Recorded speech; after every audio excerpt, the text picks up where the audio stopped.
الحمدللہ رب العالمین والصلاة والسلام علی اشرف الانبیاء والمرسلین۔ محترم سامعین اکرام و ناظرین اکرام، السلام علیکم ورحمۃ اللہ وبرکاتہ۔ الحمدللہ رب العالمین، ہم قومی کونسل برائے فروغ اردو زبان کے تحت چلنے والے ایک سالہ عربی ڈپلومہ کورس کے سبق نمبر 5 کو آج پڑھیں گے۔ یہ سبق مبنی ہے حروف استفہام۔ ایک تو حروف استفہام ہے اور دوسری حروف جر۔ حروف جر، حروف استفہام، ان دونوں چیزوں پہ یہ سبق مبنی ہے۔ اس کو ہم اچھے طریقے سے سمجھنے کی انشاءاللہ کوشش کریں گے۔ عزیزان گرامی، اس بات کو مد نظر رکھیے کہ جس طریقے سے عربی میں جو حرف جر ہوتا ہے یہ اپنے معنی خود نہیں دیتے، اپنے معنی خود نہیں دیتے ہیں، بلکہ اپنے معنی دینے کے لیے دوسروں کے محتاج ہوتے ہیں۔ ابھی کیسے محتاج ہوتے ہیں؟ دیکھیے، مثال کے طور پر اگر میں اردو میں کہوں میں، تو میں کا کوئی صحیح ترجمہ نہیں نکلے گا، لیکن اگر میں کروں اس کو کر دوں گھر، پہلے کر دوں گھر، تو یہ ترجمہ ہو جائے گا گھر میں، تو آپ سمجھ جائیں گے کہ گھر میں کوئی نہ کوئی کام ہو رہا ہے۔ جب تک گھر نہیں آئے گا یہ میں کا صحیح ترجمہ اور میں کے ترجمے کا صحیح تصور بھی ہم نہیں کر سکیں گے۔ اسی طریقے سے میں اگر کہوں عربی میں پر، اردو میں پر، تو یہ پر کے کوئی معنی نہیں نکلیں گے، لیکن اگر مجھے پر کے معنی آپ کو بتانا ہے تو اس کے پہلے مجھے کوئی نہ کوئی لفظ دینا پڑے گا۔ جیسے میں کہوں کہ چھت پر۔ خلاصہ کلام یہ ہے کہ ٹھیک اسی طریقے سے اب یہ سے کے کوئی معنی نہیں ہے جب تک اس سے پہلے کوئی لفظ کو نہ جوڑا جائے۔ اگر میں کہوں مسجد سے، مسجد سے، تو آپ سمجھیں گے کہ مسجد سے کوئی نہ کوئی آ رہا ہے یا پھر مسجد کی طرف سے کوئی نہ کوئی کام ہو رہا ہے۔ مطلب یہ ہوا، خلاصہ کلام یہ ہے کہ حرف جر اپنے معنی خود نہیں دیتے، یہ اپنے معنی بتانے کے لیے دوسروں کے محتاج ہوتے ہیں۔ اگر یہاں سے میں نکال دیا جائے تو گھر کا ترجمہ تو ہو جائے گا، لیکن میں گھر نکال دوں تو میں کا ترجمہ نہیں ہو سکے گا۔ اسی طریقے سے میں اگر پر نکال دوں تو چھت کا ترجمہ تو ہو جائے گا، لیکن چھت نکال دوں تو پر کا ترجمہ نہیں ہو سکے گا۔ اسی طریقے سے میں اگر سے نکال دوں تو مسجد کا ترجمہ تو ہوگا، کیونکہ مسجد سجدہ کرنے کی جگہ کو کہتے ہیں، لیکن اگر میں مسجد نکال دوں تو یہ سے کا ترجمہ نہیں ہوگا۔ مطلب یہ ہے کہ اس میں جو یہ میں ہے، یہ میں اپنے معنی بتانے کے لیے گھر کا محتاج ہوا، پر اپنے معنی بتانے کے لیے چھت کا محتاج ہوا، اور سے اپنا معنی بتانے کے لیے مسجد کا محتاج ہوا۔ گھر میں آپ سمجھ گئے کہ گھر میں کچھ نہ کچھ ہو رہا ہے، گرچہ کہ بات ابھی بھی ادھوری ہے، لیکن اتنا ضرور ہے کہ آپ تھوڑا بہت معنی کو سمجھ سکتے ہیں، آپ ادھوری معلومات سمجھ سکتے ہیں۔ گھر میں کچھ نہ کچھ ہو رہا ہے، کیا ہو رہا ہے یہ نہیں معلوم ہے، لیکن گھر میں کچھ نہ کچھ ہو رہا ہے۔ چھت پر کوئی نہ کوئی چیز ہے، کیا ہے یہ نہیں معلوم ہے، لیکن چھت پر کچھ نہ کچھ چیز ہے۔ اس کے برعکس اگر چھت نکال دوں تو پر کے معنی نہیں نکلیں گے، گھر نکال دوں تو میں کے معنی نہیں نکلیں گے، اور مسجد نکال دوں تو سے کے معنی نہیں نکلیں گے۔ تو پتہ کیا چلا، عربی میں ان کو حرف جر کہتے ہیں۔ یہ بھی حرف جر ہوا، یہ بھی حرف جر ہوا، اور یہ بھی حرف جر ہوا۔ تو مطلب حرف جر اپنے معنی خود نہیں دیتے ہیں، بلکہ اپنے معنی بتانے کے لیے دوسروں کے محتاج ہوتے ہیں۔ اب چونکہ ہم نے اس کو سمجھ لیا تو میں اس کو سیکوینس سے لکھ لیتا ہوں اور عربی زبان میں ایک خلاصہ آپ کو بتا دیتا ہوں۔ ان لفظوں کے تعلق سے میں آپ کو ایک بات بتاتا ہوں۔ عزیزان گرامی، جیسے ہم دیکھتے ہیں کہ عربی زبان میں ہوتا ہے المکتبو، المکتبو کہتے ہیں ٹیبل کو، ٹیبل، المکتبو ٹیبل، لیکن اگر میں کروں اس پہ الا لگا دوں، علل مکتبی، ہم نے جیسے کہ دیکھا تھا کہ الا کے معنی ہوں گے پر، الا کے معنی ہوں گے پر، اور فی کے معنی ہوں گے میں۔ علی المکتبی تو اس کا ترجمہ ہو جائے گا ٹیبل پر. ٹھیک اسی طریقے سے اگر میں کروں فی البیت، اگر میں یہ بیت ہوتا ہے شروع میں حرف جر نہ دے تو اس کو ہم پڑھیں گے البیتو. لیکن عربی زبان میں جس لفظ پر حرف جر آتا ہے اس کے آخری حصے کو زیر کر دیتا ہے. جیسے البیتو کو دیکھیے کہ البیت کا جو آخری حرف تا ہے اس پہ حرکت پیش تھی، لیکن جیسے ہی فی آیا تو اس پیش کو اس نے زیر کر دیا. المکتبو میں با آخری حرف ہے اور اس پہ پیش تھا، لیکن الا آیا تو اللہ کی وجہ سے یہاں پر زیر ہو گیا. تو مطلب یہ ہوا کہ حرف جر جس لفظ پر آتا ہے اس لفظ کے آخری حرف کو کے پیش کو زیر کر دیتا ہے. اب یہ البیتو سے فی البیتی ہو جائے گا. تو البیتو بولے تو گھر اور فی البیتی بولے تو گھر میں. تو مطلب یہ ہوا کہ ہمارے پاس حرف جر آخر میں لگتا ہے، عربی میں حرف جر پہلے لگتا ہے. ہمارے پاس حرف جر یہاں پر آخر میں لگا، لیکن عربی میں حرف جر کب آتا ہے؟ پہلے آتا ہے. تو یہ اللہ کے معنی ہوتے ہیں پر، فی کے معنی ہوتے ہیں میں. حرف جر جس جملے پہ لگ جاتا ہے وہ جملہ ادھورا ہوتا ہے. اب اس کو ہم دو طریقے سے بنا سکتے ہیں. جیسے میں کہہ سکتا ہوں علی السقفی، علی السقفی، سقف کہتے ہیں چھت کو، چھت پر، چھت پر. حمامتن، علی السقفی حمامتن، چھت پر کبوتر ہے. اب میں نے یہ حصہ پہلے لایا اور حمامتن یہ تنوین ہے تو یہ بعد کا حصہ ہوا. اب یہی حمامتن کو میرے کو پہلے لانا ہے تو الف لام دینا پڑے گا. اب میں اس کو کروں گا الحمامتو علی السقفی. تو اس کا ترجمہ ہو جائے گا کہ کبوتر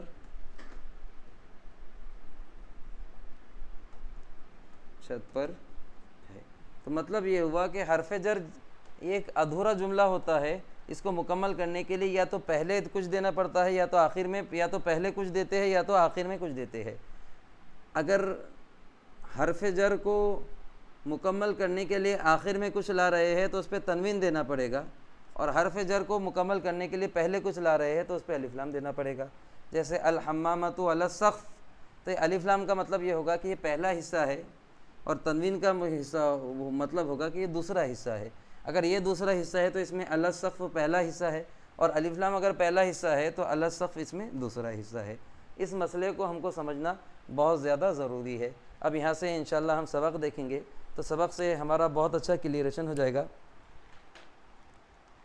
فی الدرس الخامس، حروف جر، حروف استفہام. حروف استفہام تو دو لفظ ہے، ایک من اور ما ہے. اس کی تفصیل ہم آخر میں دیکھیں گے، پہلے ہم سبق دیکھ لیتے ہیں. فی کے معنی میں، اللہ کے معنی پر، اور ماذا کے معنی کیا. غرفتن کمرہ، نافذتن کھڑکی، بابن دروازہ، مکتبن. مکتبن کے معنی دو ہوں گے، ایک ٹیبل ہوگا اور ایک آفس ہوگا. جملے کے اعتبار اکارڈنگ ٹو سینٹینس ہم ترجمہ کریں گے. مفتوحن کھلا ہوا، مغلقن بند، واسعن چوڑا، ستارتن پردہ. غرفتن یہاں پر دیا ہوا ہے کمرہ، نافذتن کھڑکی، بابن دروازہ، ستارتن پردہ. اب یہاں پر شروع میں ادھورے جملے دیے ہیں، دو جملے ادھورے ہیں اور تیسرا جملہ مکمل ہے. جیسے فی الغرفتی کمرہ، علی البابی دروازے پر، الباب مفتوحن. فی الغرفتی کمرہ بولے انہوں نے کہ کمرے میں، فی الغرفتی کمرے میں. اب کمرے میں تو بولے لیکن کمرے میں کیا ہے یہ نہیں بولے. اب یہ مکمل کب ہوگا؟ اگر میں کہوں فی الغرفتی بنتن، کمرے میں لڑکی ہے تو مکمل ہوگا. لیکن یہاں پر صرف فی الغرفتی دیے تو یہ ادھورا جملہ ہوا. ترجمہ ہوگا کمرے میں. کمرے میں کچھ نہ کچھ ہے لیکن کیا ہے یہ آپ کو معلوم نہیں ہے. علی البابی دروازے پر، دروازے پر کوئی چیز ہے لیکن کیا ہے یہ آپ کو معلوم نہیں ہے. لیکن تیسرا مکمل دے دیے، الباب مفتوحن، دروازہ کھلا ہے. الغرفۃ واسعۃ، کمرہ چوڑا ہے. الفصل مغلق، کلاس بند ہے. فی الحدیقتی، باغ میں. پھر یہاں ادھورا جملہ لا لیے. اب فی الحدیقتی، باغ میں، یہ ادھورا جملہ ہے، اس کے پہلے کچھ لگانا پڑے گا یا تو بعد میں کچھ لگانا پڑے گا. اگر فی الحدیقتی کے پہلے کچھ لگا رہے ہیں تو الف لام والا لانا پڑے گا. فی الحدیقتی، جیسے میں کہوں گا کہ الزہر، کہ پھول. فی الحدیقتی، پھول کہاں پر ہے؟ باغ میں ہے. پھول باغ میں ہے، پھول آپ کو باغ میں ہی ملیں گے. یا پھر فی الحدیقتی، فی الحدیقتی زہرن، فی الحدیقتی زہرن، باغ میں پھول ہیں. تو اب یہاں تک ہمارا ہو گیا فی الحدیقتی. اب یہاں پر ہے فی الغرفتی بنتن، اوپر صرف فی الغرفہ دیے تھے انہوں نے کمرے میں، لیکن اب اس کو یہاں مکمل کر دیے. فی الغرفتی بنتن، کمرے میں لڑکی ہے. علی النافذتی ستارتن، کھڑکی پر پردہ ہے. علی الکرسی استاد، کرسی پر استاد ہے. اب یہاں پر انہوں نے خبر حرف جر کو، جار مجرور کو مبتدا بنا کر لائے تھے، لیکن اب یہاں پر جار مجرور کو خبر بنا کے لائیں گے. اب خبر کیسے بنے گی؟ تو یہاں پر دیکھ لیجئے، یہاں پر انہوں اگر کہے کہ الولد، الولد فی الغرفتی، الولد فی الغرفتی، کہ لڑکا کمرے میں ہے. یہاں پر لڑکا پہلے نمبر پہ آ جائے گا اور فی الغرفتی یہ دوسرے نمبر پہ آ جائے گا کہ لڑکا کمرے میں ہے. لیکن اسی کو یہ پہلا حصہ الف لام والا جو ہے اس کو مبتدا کہتے ہیں، اور ظاہر سی بات ہے ایک مبتدا ہے تو دوسرا آٹومیٹکلی خبر ہو جائے گا. لیکن اگر میں اس کو جملے کو پھیر دوں، اس طریقے سے کر دوں کہ فی الغرفتی،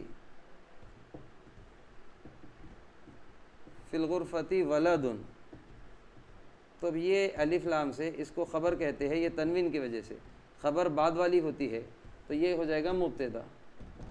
تو مطلب یہ ہے کہ آپ حرف جار مجرور کو خبر بھی لا سکتے ہیں اور مبتدا بھی لا سکتے ہیں. یہ کس طور پر ہوگا؟ اگر الف لام والا آ رہا ہے، پہلے آ رہا ہے الف لام والا، تو وہ مبتدا ہوگا اور یہ خبر بن جائے گا. اور اگر حرف جر خود شروع میں آ رہا ہے تو وہ مبتدا ہو جائے گا، بعد والی خبر ہوگی. تو پہلے کا ترجمہ ہوگا لڑکا گھر میں ہے، لڑکا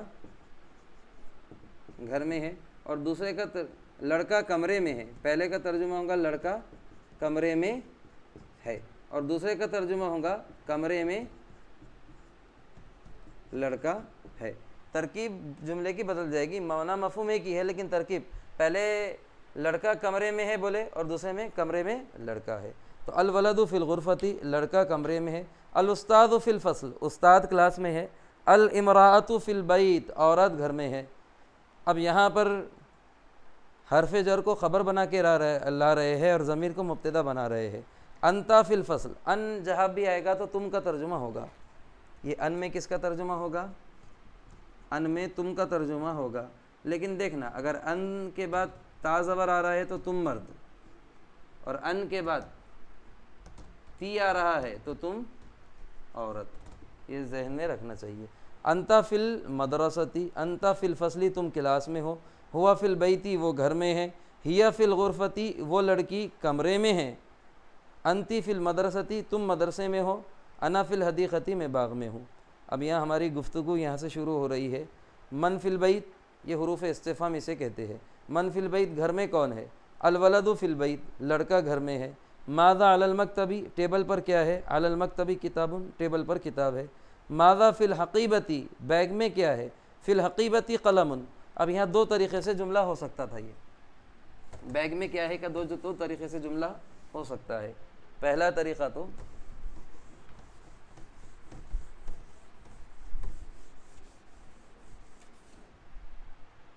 آپ اس کے طریقے سے کہہ سکتے ہیں کہ القلم، یعنی قلم، فی الحقیبتی، اس کا ترجمہ ہوگا الف لام آیا تو پہلا یہ ہو جائے گا قلم بیگ میں ہے. یا پھر ایسا کر دیجئے فی الحقیبتی. اب یہ قلم کو جب آپ آگے لے لیں گے، بعد میں لے لیں گے، تو اس پہ تنوین آ جائیں گی. فی الحقیبتی قلم، کہ بیگ میں قلم ہے. تو پہلا کیا ہم کو پتہ کیا چلا کہ الف لام سے یہ مبتدا ہوا، یہ شروع میں آیا تو مبتدا ہوا، تو فی الحقیبتی آٹومیٹکلی خبر ہو گیا. اب یہاں فی الحقیبتی شروع میں آ رہا ہے تو یہ مبتدا ہوگا. مبتدا بولے تو جو شروع میں آتا ہے، تو قلم آٹومیٹکلی خبر ہو جائے گا. تو نہ بتا رہے ماذا فی الحقیبتی، بیگ میں کیا ہے؟ فی الحقیبتی قلم، بیگ میں قلم ہے. حل الاستاذ فی الفصل، کیا استاد کلاس میں ہے؟ نعم الاستاذ فی الفصل، ہاں استاد کلاس میں ہے. حل علی المکتبی کتاب، حل علی المکتبی کتابن، کیا ٹیبل پر کتاب ہے؟ لا علی المکتبی حقیبۃ، نہیں ٹیبل پر بیگ ہے۔ حل الغرفۃ مفتوحۃ، کیا کمرہ کھلا ہے؟ لا الغرفۃ مغلقۃ، نہیں کمرہ بند ہے۔ من فی البیت، گھر میں کون ہے؟ فی البیت ولد، گھر میں لڑکا ہے۔ دیکھیے پہلا جملہ آیا تھا من فی البیت، گھر میں کون ہے، تو یہاں پر بولے تھے الولد فی البیت، لڑکا گھر میں ہے، اور آخر میں بھی من فی البیت آ رہا ہے، گھر میں کون ہے، تو یہاں پر ترکیب بدل دی ہے، فی البیت ولد، گھر میں لڑکا ہے۔ پہلا جملہ لڑکا گھر میں ہے، اور دوسرے جملے میں گھر میں لڑکا ہے۔ اب یہ ہماری گفتگو چلے گی۔ ما ہادہ، یہ کیا ہے؟ ہادہ غرفۃ، یہ کمرہ ہے۔ حل ہادہ نافذۃ، کیا یہ کھڑکی ہے؟ نعم ہادہ نافذۃ، ہاں یہ کھڑکی ہے۔ حل الباب مفتوح، کیا دروازہ کھلا ہے؟ نعم الباب مفتوح، ہاں دروازہ کھلا ہے۔ حل الباب مغلق، کیا دروازہ بند ہے؟ لا الباب مفتوح، نہیں دروازہ کھلا ہے۔ حل ہادہ ستارۃ، کیا یہ پردہ ہے؟ نعم ہادہ ستارۃ، ہاں یہ پردہ ہے۔ حل ہادہ غرفۃ، کیا یہ کمرہ ہے؟ لا ہادہ ستارۃ، نہیں یہ پردہ ہے۔ انشاءاللہ کل ہم 5ویں سوال کے سوال جواب کو لکھیں گے، اور اس کی خالی جگہ کو پر کریں گے، اور اس کے سوال جواب کو لکھیں گے۔ تب تک کے لیے اللہ حافظ۔ امید ہے کہ آپ کو سبق اچھے سے سمجھ میں آیا ہوگا۔ تب تک کے لیے اس کی پریکٹس کیجیے۔ انشاءاللہ کل ہم 5ویں سبق کی خالی جگہ اور سوال جواب مکمل کریں گے انشاءاللہ۔